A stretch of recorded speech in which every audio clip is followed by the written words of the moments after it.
Hello everyone, welcome to precious handmades. ఈరోజు kids jewellery కాకుండా thread bangles చూపించబోతున్నాను.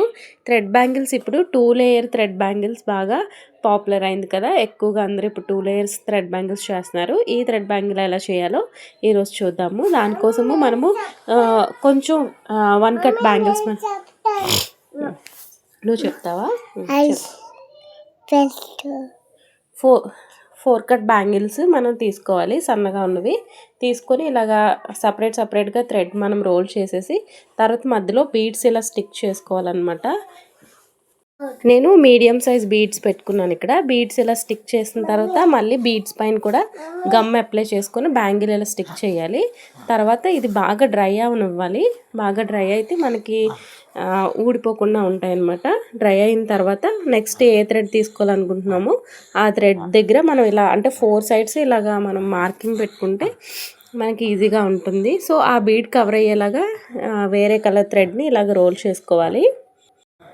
1 dark colour 1 light colour తీసుకుంటే ఇంకా బాగుంటుంది. నాకు మ్యాచింగ్ బ్యాంగిల్ కావాలి శారీ పైకి, సో ఈ కలర్స్ నేను తీసుకున్నాను. ఇక్కడ నేను నా దగ్గర ఉన్న సింపుల్గా ఉన్న కుందన్స్ ఇలా స్టిక్ చేసుకుంటున్నాను. సో ఇంకా మంచిగా ఉన్న కుందన్స్ పెట్టుకుంటే ఇంకా లుక్ బాగుంటుంది. బట్ నేను ఇక్కడ విడ్త్ కూడా 2 లేయరే కానీ విడ్త్ కొంచెం తక్కువగా ఉండేలాగే తీసుకున్నాను. సో ఇదన్నమాట. ఐ థింక్ మీకు నచ్చింది అనుకుంటున్నాను. నచ్చితే సబ్స్క్రైబ్ చేసుకొని వీడియోని లైక్ చేయండి. Thank you for watching. మరిన్ని వీడియోస్ కోసం తప్పకుండా సబ్స్క్రైబ్